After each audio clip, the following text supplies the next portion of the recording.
नमस्कार। कुख्यात अपराधी विकास दुबे, जिसने 8 पुलिस वालों को मारा था, वो आखिर मारा गया। उज्जैन में महाकाल के दर्शन भी उसे उत्तर प्रदेश पुलिस की गोलियों से नहीं बचा पाए।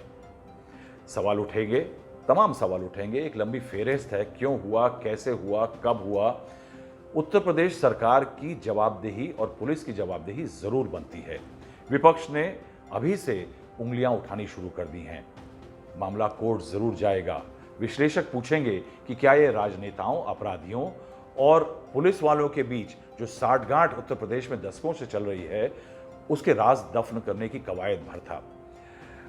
कानून और उस सब पे बहस चलती रहेगी। क्या यह संवैधानिक था, क्या यह सही था, ये बहस चलेगी।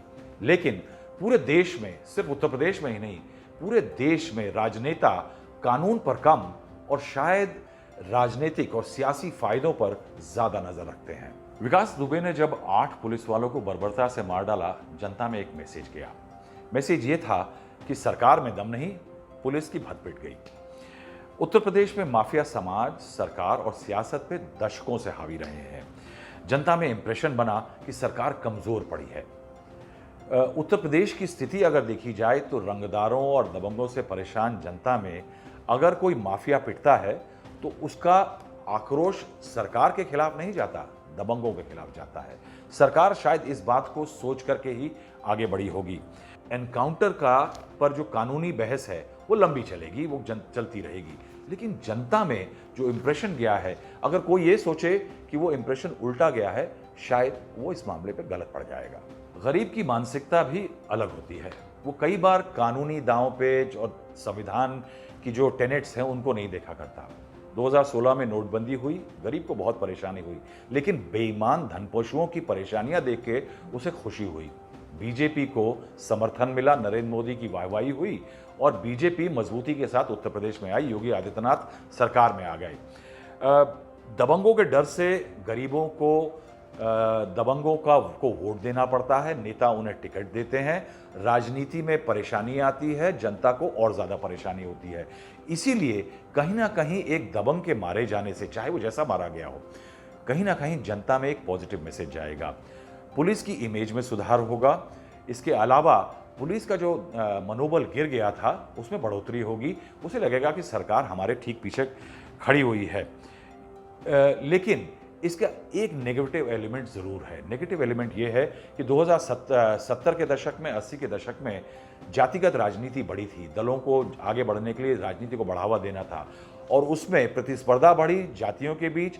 ब्राह्मण वर्सेस क्षत्रिय एक लॉबी खड़ी हुई, जिसके तमाम माफिया खड़े हुए, वीरेंद्र शाही, हरिशंकर तिवारी, अमरमणि त्रिपाठी, श्री प्रकाश शुक्ला।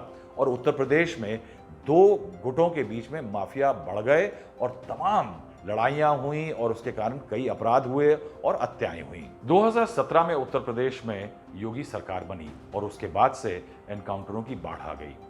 जून 2017 में योगी आदित्यनाथ मुख्यमंत्री ने कहा था कि कोई अपराध करेगा तो ठोक दिया जाएगा, और शायद उसी का नतीजा था कि जून 2017 में ही सरकार ने घोषणा कर दी कि एनकाउंटर करने वाली टीम को 1 लाख रुपए का इनाम मिलेगा। उसके मुकाबले 2014 में एनएचआरसी यानी ह्यूमन राइट कमीशन ने कहा था कि किसी भी एनकाउंटर के ठीक बाद पदोन्नति अफसरों की या इनाम ना दिया जाए, पहले देख लिया जाए कि कानूनी और संविधान के तौर पे वो मामला सही था। सितंबर 2017 में आंकड़े उत्तर प्रदेश सरकार ने दिए कि 420 एनकाउंटर हुए, 88 पुलिस वालों को चोट लगी, 15 अपराधी ढेर हुए। 16 महीने बाद जनवरी 2019 में सरकार का कहना था कि 3200 एनकाउंटर हुए और 89 अपराधी ढेर कर दिए गए, 7043 गिरफ्तार किए गए। दिसंबर 2019 आया, 2 साल सरकार को होने वाले थे और उस समय सरकार ने बताया कि 103 अपराधी ढेर हुए, 5178 एनकाउंटर हुए, 17745 गिरफ्तार कर लिए गए। जबकि सुप्रीम कोर्ट ने कहा था 2010 में कि आग सुरक्षा का मतलब किसी भी तरह से बदला नहीं हो सकता। सुप्रीम कोर्ट ने यह भी कहा था कि पुलिस की जो ड्यूटी है, पुलिस की ड्यूटी अभियुक्त या अपराधी को मारना किसी भी तरह से नहीं हो सकती। ये बातें सुप्रीम कोर्ट ने अच्छी बातें कही थी, लेकिन ऐसा नहीं फॉलो किया गया।